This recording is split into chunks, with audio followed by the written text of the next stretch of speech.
నమస్తే, welcome to our channel. నేను సౌజన్య. రాబోయేటువంటి లోక్సభ ఎన్నికలకు సంబంధించి వైఎస్ఆర్సీపీ పార్టీ టికెట్ కావాలి అంటే, అందులో ముఖ్యంగా లోక్సభ టికెట్ కావాలి అంటే 180 కోట్లు పార్టీ ఫండ్ ఇవ్వాలంట. అంత పార్టీ ఫండ్ ఇచ్చేటువంటి స్థితిలో ఆలోచనలో వైఎస్ఆర్సీపీ నాయకులు ఉన్నారా? ఈ అంశానికి సంబంధించి మనతో మాట్లాడడానికి, వారి విశ్లేషణ మనతో పంచుకోవడానికి ఈరోజు మనతో పాటు ఉన్నారు senior journalist, senior political analyst Jagdev ఉన్నారు. వారితో మాట్లాడదాం. నమస్తే అండి. నమస్తే. అంటే లోక్సభ ఎన్నికలకు సంబంధించి వైఎస్ఆర్సీపీ పార్టీ టికెట్ కావాలి అంటే ఖచ్చితంగా పార్టీ ఫండ్ ఇవ్వాలి అని చెప్పేసి అంటారు. అందులోనూ ముఖ్యంగా లోక్సభ టికెట్ కావాలి అంటే 180 కోట్లు పార్టీ ఫండ్ ఇవ్వాలంట. అంత ఇచ్చేటువంటి స్థితిలో కానీ ఆలోచనలో కానీ వైఎస్ఆర్సీపీ నాయకులు ఉన్నారా? ఈవెన్ మాగంటి శ్రీనివాస్ గారు కూడా ఇవ్వాల్సి వస్తుంది అనేటువంటి న్యూస్ ఇప్పుడు సోషల్ మీడియాలో హాట్ టాపిక్గా మారింది. దీని గురించి మీరు ఏమంటారు? మీ విశ్లేషణ ఏంటి? అంటే ఇది ఎలా చెప్పాలి, రాజకీయాలంటేనే బాగా ఆరిపోతున్నారు. అసలు రాజకీయాల్లో పోటీ చేయాలన్నా కూడా కింద స్థాయి సర్పంచ్ లెవెల్లో కానీ, అంతెందుకు కాలేజీ లెవెల్లో ఉండే ప్రెసిడెంట్ పోస్టులకు కూడా కాలేజీ యూనియన్లో వాటికే చాలా ఖర్చు అవుతుంది, ల్యాక్స్లో అయిపోతుంది. అలాంటిది ఇంకా ఒక ఎమ్మెల్యే, ఒక ఎంపీ ఆ స్థాయిలో అంటే ఏ రేంజ్లో ఉంటుందో ఒకసారి ఊహించుకోవచ్చు కదా. సో అది రాజకీయం అంటే అలాగ ఖర్చుతో కూడుకున్న పని అయింది. ఇప్పుడు 2024లో జరగబోయే ఈ ఎన్నికలన్నీ కూడా ఏ స్థాయిలో ఉండబోతున్నాయంటే యుద్ధాన్ని తలపించే విధంగా ఉండబోతున్నాయి. అండ్ మోర్ ఓవర్ ప్రతి ఒక్కరు కూడా టగ్ ఆఫ్ వార్గా ఉండబోతుందా, లేదంటే వార్ వన్ సైడ్ అయింది టీడీపీ జనసేన అలయన్స్కే మ్యాక్సిమం. ఎందుకంటే ఆల్రెడీ అక్కడ భూమి రేట్లు కూడా పెరుగుతున్నాయి ఆంధ్రాలో. అంటే దాని అర్థం ఏంటి, నెక్స్ట్ టీడీపీ వస్తుందనే ప్రజలు కూడా బాగా విశ్వసిస్తున్నారు. అది వేరే విషయం, పక్కన పెట్టండి. అయితే ఇక్కడ రాజకీయాల్లో ఖచ్చితంగా అంత అమౌంట్ ఇస్తూ పోటీ చేసి గెలుస్తారో లేదో గ్యారంటీ లేదు. అదీ కాకుండా మీరన్నట్టుగా ఒక లోక్సభ స్థానానికి 180 కోట్లు ఇస్తూ పార్టీ ఫండ్గా ఇచ్చి మళ్ళీ ఎన్నికల కోసం ఖర్చు పెట్టుకోవాలి. అది కాకుండా ఒక లోక్సభ స్థానం కింద సుమారుగా 6-7 అసెంబ్లీ నియోజకవర్గాలు ఉంటాయి కాబట్టి ఆ నియోజకవర్గాలు ఎమ్మెల్యేలుగా పోటీ చేసే వాళ్ళని కూడా వీళ్ళు కొంత సాయం చేయాలి. మీకు అర్థమవుతుందా? లోక్సభగా పోటీ చేయబోయే వ్యక్తి మీరు అంటున్నట్టు మరీ 180 అని నేను చెప్పలేను, కానీ 100 పైచిలకే, అది ఎంత అవనివ్వండి, 100-150 కోట్ల వరకు ఇవ్వాల్సిందే లోక్సభ స్థానానికి టికెట్. ఒకవేళ శాసనసభ్యత్వానికి అయితే అది మళ్ళీ 30 to 50 మధ్యలో తిరుగుతుందిలేండి. అది డిపెండ్స్ అపాన్ అభ్యర్థి ఇమేజ్, లోకల్గా స్థానికంగా ఉండే ఆయన ఫాలోయింగ్ బట్టి అది 30 నుంచి 50 వరకు పలుకుతుంది అది కూడా. సో అట్లా ఇచ్చుకుంటూ మళ్ళీ ఖర్చు పెట్టుకోవాలి. కార్యకర్తలకి పోస్టర్లు కానీ, గమ్ము కానీ, బ్యానర్లు కానీ, తిరగడానికి క్యాన్వాసింగ్, మందు, అలాగే బిర్యానీ పొట్లాలు. అది కాకుండా ఓటుకు నోటు ఎలాగ ఉండనే ఉంది, అది అలవాటు చేసేసారు. సో సామాన్యులు ఎవరు కూడా నోటు తీసుకోకుండా ఓటేసే పరిస్థితిలో లేరు చాలామంది. అది అంటే అందుకే అంటున్నాను మారాల్సింది ప్రజలే అని. సో అది ఎలాగా ఉంది అంటే ఇక్కడ అసెంబ్లీ నుంచి వీళ్ళ దగ్గర నుంచి తీసుకుంటారు, లోక్సభ అభ్యర్థి నుంచి కూడా తీసుకుంటున్నారు. మళ్ళీ లోక్సభ అభ్యర్థి ఆయన కింద ఉండే సుమారుగా 6-7 నియోజకవర్గాల అసెంబ్లీ అభ్యర్థులకు సంబంధించి అమౌంట్ కూడా వీనే కొంత వేరు చేసి పెట్టుకోవాలి. వాళ్ళ దగ్గరుండి గెలిపించుకుంటేనే వీళ్ళందరితో పాటు ఆ ఓటు కూడా పార్లమెంట్ స్థాయిలో పడాలి అనే ఉద్దేశంతో అట్లా చేస్తున్నారు. అంటే ఒక ఎంపీగా పోటీ చేయాలంటే ఎంత సంపాదించి పెట్టాలి, ఎంత సంపాదించి ఉండాలి. ఇన్ కేసు వాళ్ళు ప్రాజెక్ట్ లెవెల్ చేసుకొని కాంట్రాక్ట్ చేసుకుంటే గెలిచే అవకాశం ఉండొచ్చేమో. అది కూడా లేకుండా ఎంతసేపు మెయిన్ లీడర్లే వాళ్ళే తినేస్తే, వాళ్ళే అన్ని ప్రాజెక్టులు తీసేసుకుంటే, ఓ ఎంపీగా పోటీ చేసినా ఆయనకి అంత ఇన్ఫ్లుయెన్స్ లేకపోతే ఇంకా లాభమే ఉంది.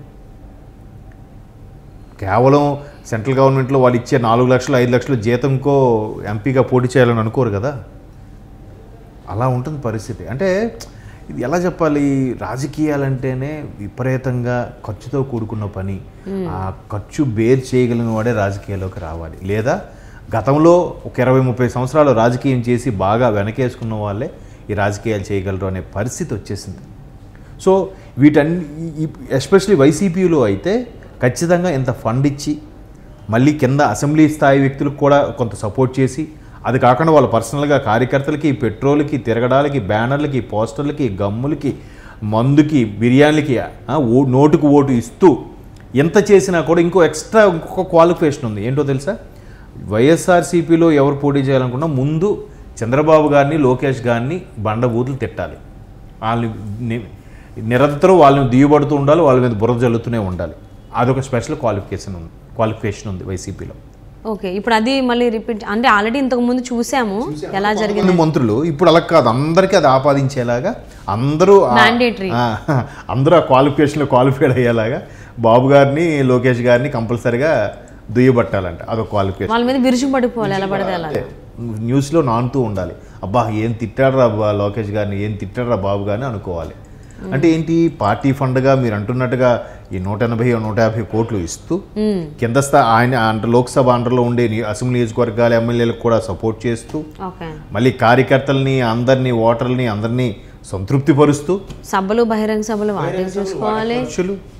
ఒకటే అసలు నాకు తెలిసి పెట్రోల్ ఖర్చు కొన్ని ల్యాక్స్ అవుతుంది తెలుసా అండి, డీజిల్ అవును ఫ్యూయల్ అవుతుంది. అంటే మరి ఇంకా కార్యకర్తలు ఇప్పుడు ఫర్ ఎగ్జాంపుల్ ఆ కింద ఎవరో ఉంటాడు, రైట్ హ్యాండో లెఫ్ట్ హ్యాండో, వాడికి ఇస్తారు ఒక 50 లక్షలు ఇచ్చి ఎలక్షన్ కూడా అమల్లో ఉంది కూడా చాలా జాగ్రత్తగా దీన్ని డిస్ట్రిబ్యూట్ చేయాలి అని చెప్తారు. ముందు వాడు ఏం చేస్తాడు, అందులో 10 లక్షలు నొక్కేస్తాడు వాడు. ఆడి కింద ఒక 2-3 రైట్ హ్యాండ్ లెఫ్ట్ వాళ్ళకు 40 లక్షలు ఇస్తాడు వీడు. ఆ 40 లక్షలు కూడా ఆ కింద వాళ్ళు చెరో 2-5 తీసుకొని 30 లక్షలు ఎంతో పెడతారు. అవును, శ్రీరామదాస్లో ఒక సీన్ కూడా ఉంటుంది నాగార్జునకు సంబంధించి. ఎస్, అంతకుముందు మనసిచ్చుడు అనే సినిమా కూడా ఉంటుంది, అందులో కూడా అలాగే ఉంటుంది. ప్రకాష్ రాజు అసలు ప్రభుత్వం నుంచి వచ్చిన ఫండ్ అని చెప్పి ఒక ఐస్ ముక్క తీసుకొచ్చి అలా ఒక్కొక్కరికి టచ్ చేస్తారు. లాస్ట్ కూడా వచ్చరికి ఏం ఉట్టి తడి ఉంటుంది, ఆ తడే ఐస్ ముక్క ఏం మీద రాదు అన్నట్టుగా. అంటే జగదే గారు ఒక చిన్న డౌట్, జనరల్లీ ఒక పార్టీ నుంచి టికెట్ ఎవరైనా ఆశిస్తున్నట్లయితే వాళ్ళు ఎంత డిపాజిట్ చేయాలి అమౌంట్? అది డిపెండ్స్ అపాన్ పార్టీ. ఇప్పుడు అంతకుముందు కూడా చాలా సందర్భాల్లో చాలామంది విమర్శలు ఎదుర్కొన్నారు. కొత్తగా పార్టీ పెట్టిన వాళ్ళు కూడా అప్పట్లోనే టికెట్కి ఎంత డిమాండ్ చేశారని. అంటే ఎట్లా ఉంటుందంటండి, అదే చెప్తున్నాను కదా, అసలు నాయకులు అలవాటు చేస్తే ప్రజలు అలవాటు పడ్డారా, ప్రజలు అడిగితే నాయకులు అలవాటు చేశారా అంటే ఏది ముందంటే ఏం చెప్పలేం. కోడి ముందా గుడ్డు ముందా అంటే చెప్పలేనండి. అలాగే నాయకులకు కూడా ఇప్పుడు ఎలా అంటే, ఇప్పుడు ఒకే సీటు కోసం ఇద్దరు వెళ్ళినాం వేరువేరుగా, సో మీకు ఇవ్వాలా నాకు ఇవ్వాలంటే జనరల్గా నాయకుడు అనేవాడు ఇద్దరిలో ఎవరు బాగా పార్టీ కోసం కానీ ప్రజల కోసం కానీ కష్టపడి పనిచేస్తున్నారు, ఎవరికి ఇస్తే మేలుగా జరుగుతుంది, ఎవరికి ఇస్తే పార్టీ బాగా అభివృద్ధి చెందుతుంది, లేదంటే ప్రజలు కూడా సంతృప్తి చెందుతారు అని ఒకసారి గ్రౌండ్ లెవెల్లో ఎంక్వైరీ చేసి ఇవ్వాలి. అలా కాదు, ఇవాళ రేపు ఎలా ఉందంటే ఇద్దరిలో ఎవడెక్కువ పార్టీ ఫండ్ కింద ఇస్తాడో వాడికే. అక్కడ పార్టీ గెలవకపోని మన పార్టీ గురించి తిట్టుకొని రాకపోని ప్రజల అవస్థలు తీరవకపోయినా పర్వాలేదు, కానీ అల్టిమేట్గా వాడికి అమౌంట్ అయితే రావాలి అంతే. అలా అయిపోయింది పరిస్థితి. ఏం చెప్తున్నారంటే ఖచ్చితంగా పోనీ ఇంత అమౌంట్ తీసుకొని పార్టీ ఫండ్గా పెట్టుకున్న వాళ్ళు రేపొద్దున ప్రజల కోసం ఏమైనా చేస్తారా అంటే అది ఉండదు. సో మళ్ళీ మన దగ్గర నుంచి తీసుకున్న వాటితోనే ఖర్చు పెడతారు. అవును. సో మరి వైసీపీ లోక్సభ టికెట్ కావాలి అంటే 180 కోట్లు డిపాజిట్ చేయాలని చెప్పేసి అని అంటున్నారు పార్టీకి సంబంధించి. సో అది ఎంతవరకు వాస్తవం, దానికి సంబంధించి వైసీపీ నాయకులు ఎంతమంది టికెట్లు తీసుకుంటారు, ఎంతమంది రెడీగా ఉన్నారనేది రాబోయేటువంటి రోజుల్లో మన అందరికీ తెలిసిపోతుందండి. And thank you so much for spending your valuable time with us, Jagadev garu. Thank you.